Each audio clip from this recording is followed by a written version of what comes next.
हरे कृष्णा। तो आज हम 8, 9, 10, 11, 12 इस श्लोक के बारे में इसमें वीडियो में समझेंगे। तो अर्जुन ने अभी तक बताया कि मुझे युद्ध नहीं लड़ना है। उससे पहले श्लोक में अपने को बोला कि मैं आपको अपना गुरु स्वीकार करता हूँ, मैं आपका शिष्य। और यहाँ पे फिर नेक्स्ट श्लोक में बोलते हैं 8वें में, न ही प्रपश्यामि ममापनुद्यात् यत् शोकम उच्छोषणम इंद्रियाणाम अवाप्य भूमावसपत्नम वृद्धम राज्यम सुराणामपि चाधिपत्यम। मतलब कि अर्जुन कह रहे हैं कि आप सब लोग जब पढ़ें तो वर्ड वर्ड मीनिंग जरूर पढ़ें कि मुझे कोई साधन नहीं दिखता कि मेरी इंद्रियों को सुखाने वाले शोक को दूर कर सके। कह रहे हैं, अगर मुझे स्वर्ग इतना बड़ा, मतलब पूरी पृथ्वी पर राज्य मिल जाए जो स्वर्ग जैसा हो, देवताओं की तरह, फिर भी ऐसे राज्य जो निष्कंटक हो, तो भी मैं शोक को दूर नहीं कर सकता। इसके बाद फिर भगवान बोलना शुरू कर। तो यहाँ पे प्रभुपाद तात्पर्य में समझा रहे हैं कि अर्जुन बहुत दुखी है और ऐसी समस्या है कि उसका पूरा अस्तित्व ही दुख में, मतलब लेमेंटेशन बहुत ज्यादा हो रहा है, उसको बहुत दुख हो रहा है। तो ऐसे टाइम पे हमें गुरु की जरूरत है, और वो गुरु है भगवान श्री कृष्ण। तो अगर कोई व्यक्ति बहुत उसमें बहुत ज्ञान हो, बहुत ज्यादा मतलब पीएचडी करा हुआ हो, है ना, बहुत विद्वता हो या बहुत ऊंचे लेवल पे पोजीशन पे, फिर भी वो जीवन की समस्याओं को कई बार हल नहीं कर सकता, है ना। तो जैसे अमेरिका जैसी कंट्री है, वहां पे क्या कुछ नहीं है, लेकिन फिर भी वो जीवन की समस्या हल नहीं कर पा रहे। तो यहाँ पे बता रहे हैं कि गुरु की शरण लेनी चाहिए, है ना। तो फिर प्रभुपाद ने आगे यहाँ समझाया कि गुरु कौन होना चाहिए। गुरु वो होना चाहिए जो 100% कृष्णा कॉन्शियस, जो 100% भगवान का भक्त, वही प्रामाणिक गुरु है, वही आपके जीवन की समस्याओं को हल कर सकता है। ठीक है। तो फिर कौन हो सकता है प्रामाणिक गुरु?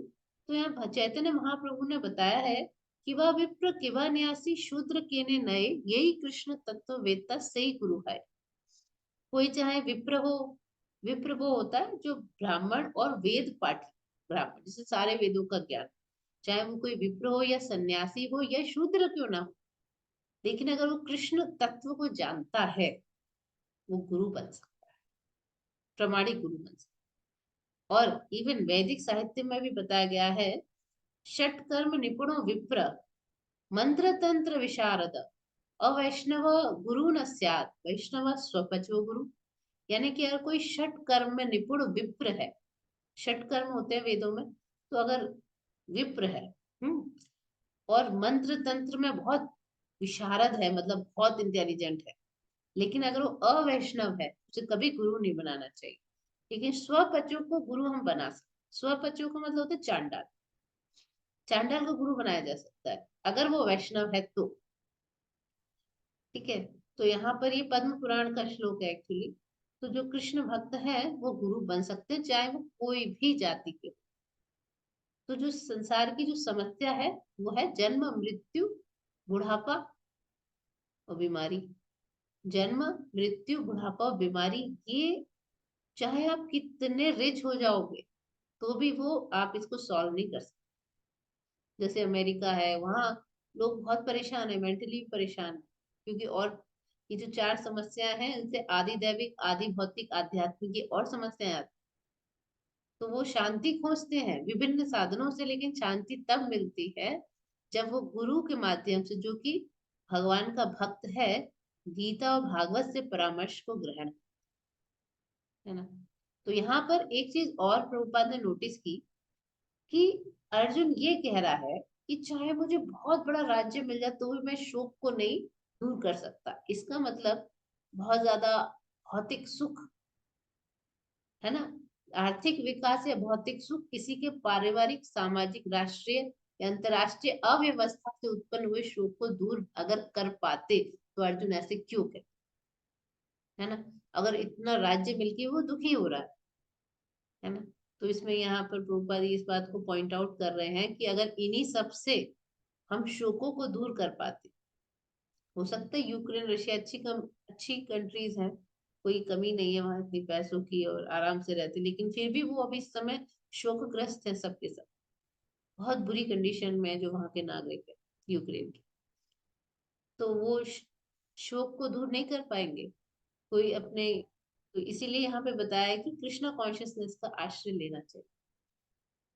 तो यहाँ पे ये भी बताया प्रभुपाद ने कि अगर आप उच्च लोकों की यात्रा कर भी लें, कहीं ऊंचे लोक में पहुंच जाएं, या कई ऊंचे पॉलिटिशियन बन जाएं, लेकिन कभी भी आपके अगर पुण्य कम हो गए तो आप नीचे गिर जाते हैं। चाहे वो स्वर्ग से नीचे गिरना हो, या कई जैसे हमने देखे बड़े बड़े स्टार्स थे किसी जमाने में, लोग उनके पीछे पागल थे और बाद में अब कोई पूछता नहीं है। जब उनके पुण्य कर्म खत्म हो गए, उनकी सारा यश चला गया। इस प्रकार से हम दुखी हो जाते हैं, फिर और ज्यादा दुखी होते हैं अगर हम ऊपर से नीचे गिरते हैं। तो ऐसे में हमें अर्जुन की तरह शोक के निवारण के लिए भगवान कृष्ण की शरण ग्रहण करनी चाहिए।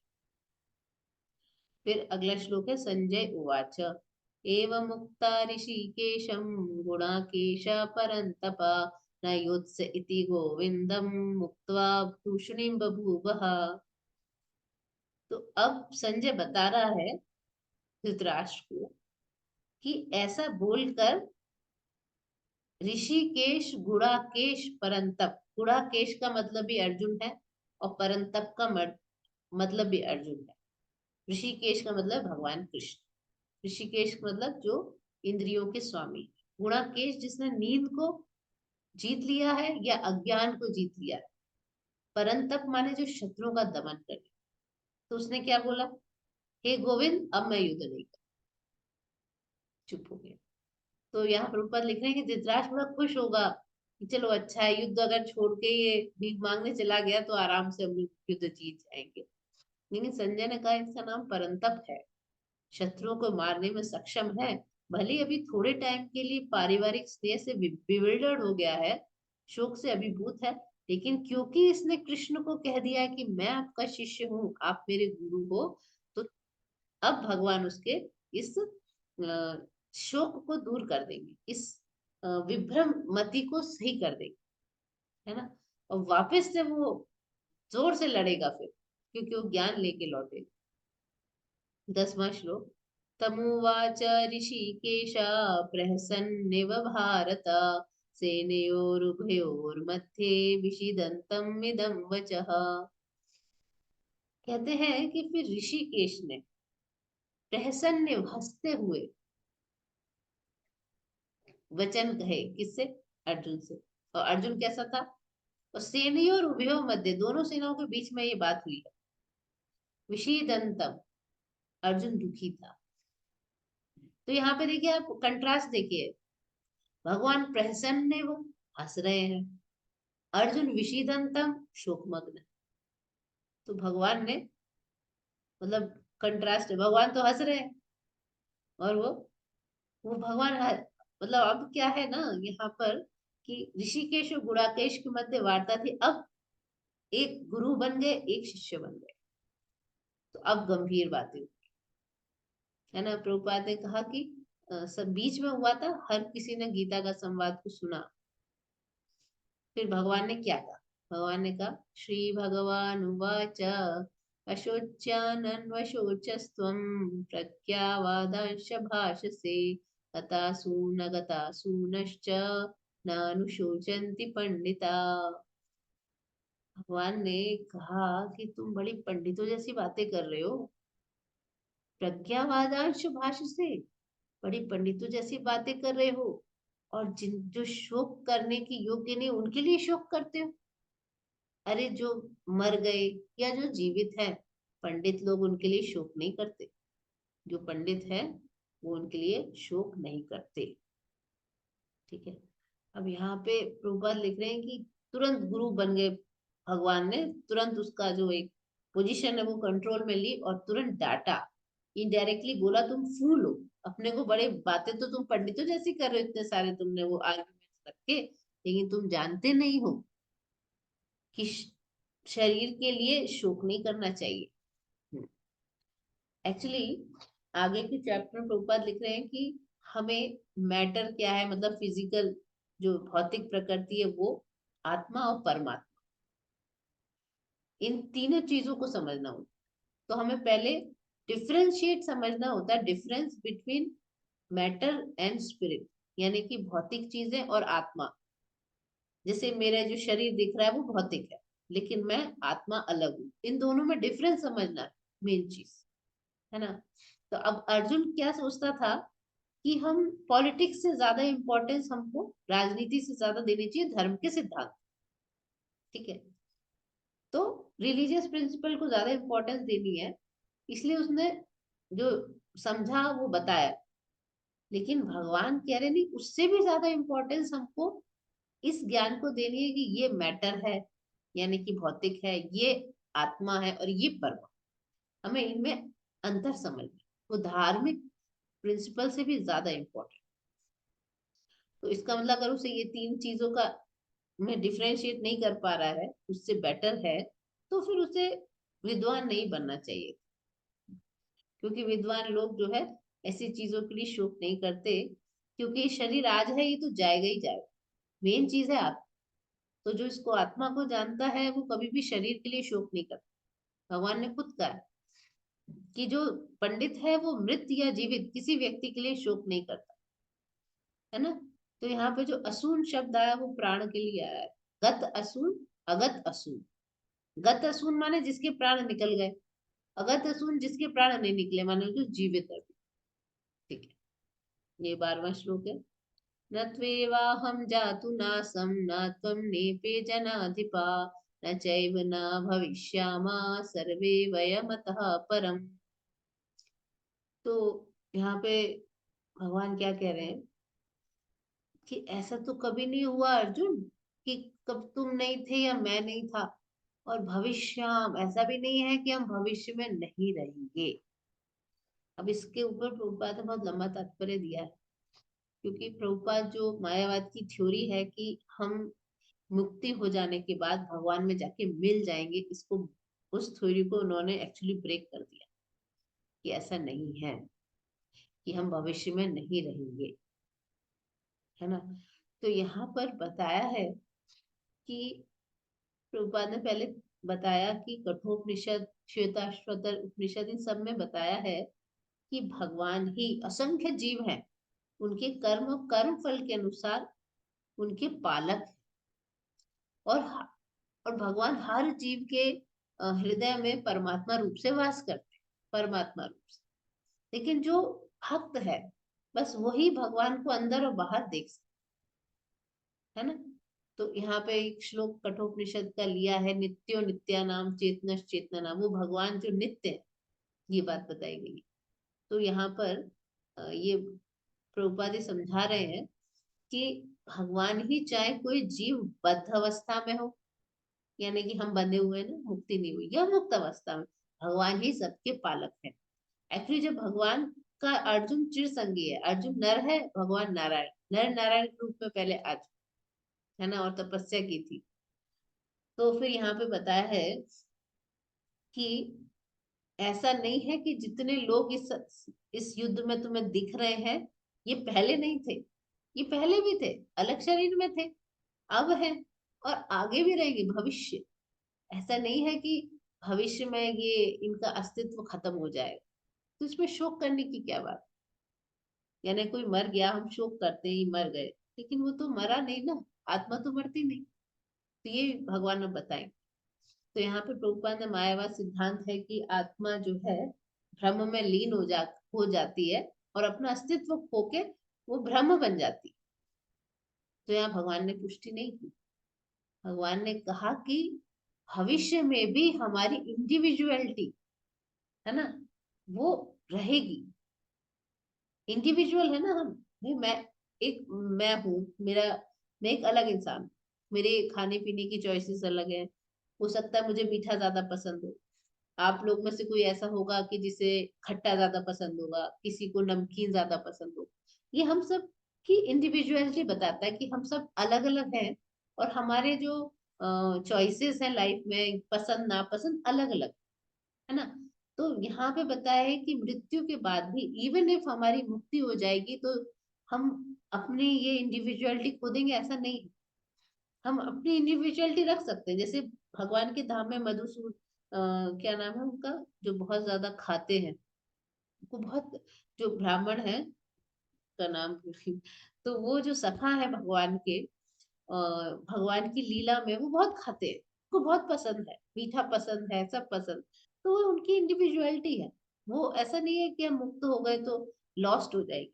हम भगवान के धाम जाएंगे तो वहां पर भी लीला में पार्ट लेते हैं, वहां भी भगवान के साथ रहते हैं। तो हमारा अपना जो स्वभाव है वो नहीं छूटेगा, वो स्वभाव रहेगा। ऐसा नहीं है कि हम मिल जाएंगे भगवान में और हमारे, हम अब इंडिविजुअल एक मैं जो हूँ वो नहीं रहूंगी, मैं श्याम वल्लभा मैं नहीं रहूंगी, मैं मिल गई भगवान, ऐसा नहीं। तो यहाँ पर इस बात को प्रभुपाद ने काटा है। बोले अगर भविष्य के लिए भगवान ने इतना क्यों बोला, भविष्य में भी हम सब रहेंगे, है ना। तो इस प्रकार से, जैसे मायावादी कुछ बात कहे तो प्रभुपाद ने उनको काटा है यहाँ, कि आप ऐसे बोलेंगे तो उसका आंसर ये है। आप कहेंगे कि ये तो भौतिकता के लिए बोल रहे हैं भगवान, शरीर के लिए, शरीर भी रहेंगे। तो बोले भगवान ने तो इस चीज की अभी बुराई की थी कि तुम कैसे शरीर के लेवल पे बात कर रहे हो। जीवित और मृत के लिए आदमी को शोक नहीं करना चाहिए, जो पंडित है ना। तो यहाँ पर एक चीज और प्रभुपाद समझा रहे हैं कि भगवान कृष्ण को सामान्य पुरुष नहीं मानना चाहिए, क्योंकि सामान्य पुरुष में तो चार अवगुण होते हैं। उसकी इंद्रियां पूर्ण होती है, वो गलती करता है, मोह में रहता है, इस प्रकार से चार अवगुण होने की वजह से वो कोई भी चीज सही से नहीं बता सकता। लेकिन अगर हम भगवान को साधारण मनुष्य मानेंगे तो गीता की महत्ता चली जाएगी, है ना। तो कभी भी भगवान को अगर हम साधारण पुरुष मान के गीता पढ़ेंगे तो ऐसे होगा कि कोई शहद की बोतल को मधुमक्खी बाहर से चाटने का प्रयास करे, अंदर तक नहीं पहुंच पाएगी, उसे टेस्ट नहीं आएगा, है ना। तो यहाँ पर यही बताया है कि एक्चुअली सिर्फ भगवान की भक्ति है जो इस चीज को समझ सकते हैं कि मृत्यु के बाद हम भगवान के धाम जाएंगे और हमारा अलग से अपना अस्तित्व रहेगा। ऐसा नहीं है कि हम भगवान में मर्ज हो जाएंगे, मिल जाएंगे। तो यहाँ पर यही है, प्रभुपाद ने ये सब चीजें समझाई हैं कि भगवान, ये भी बताया है कि जो लोग भगवान से मतलब वो करते हैं, बगावत करते हैं, एक्चुअली नहीं मानते, तो इस टाइप के लोग जो हैं, जो नास्तिक टाइप के हैं, वो गीता को देख लें, हाथ में ले लें, वो नहीं समझ पाते, स्पर्श भी नहीं कर पाते। इसलिए हमें गीता की व्याख्या हर किसी की पढ़नी नहीं चाहिए, और सोच समझ के सिर्फ भक्तों के द्वारा लिखी हुई व्याख्या ही पढ़नी चाहिए। भगवान चैतन्य ने बोला है, मायावादी भाष्य सुन ले हैले सर्वनाश। अगर मायावादी द्वारा लिखी गई आपने गीता का भाष्य पढ़ लिया तो सर्वनाश हो जाएगा। हम्म। तो क्यों, क्यों सर्वनाश हो जाए, क्योंकि वो गीता का वास्तविक रहस्य तो कभी समझ ही नहीं पाएगा, और फिर वो अपने को भगवान में मिलाने में लगा रहेगा। तो वो कैसे आनंद उठाएगा भगवान के धाम में। तो यहाँ पे यही बताया है, आत्मा परमात्मा का द्वैत, द्वैत माने दो, आत्मा अलग, परमात्मा, दोनों एक नहीं है। शाश्वत तथ्य है, आप कभी भगवान नहीं बन सकते। भगवान तो 7 दिन के बालक पूतना को मार दिए, वो आप लोग अब मायावादी कहते हैं आप तपस्या करो, अभी आप भूल गए हो कि आप भगवान हो, एक दिन आपको याद आ जाएगा कि आप भगवान, आप उनमें मिल जाओगे, आप भी भगवान बन जाओगे। भगवान तो हमेशा भगवान ही रहते हैं। छोटे बच्चे थे तो भी उन्होंने बड़े बड़े राक्षसों को मार दिया। तो आज का ये जो है खत्म हुआ 5 श्लोकों का। हरे कृष्णा।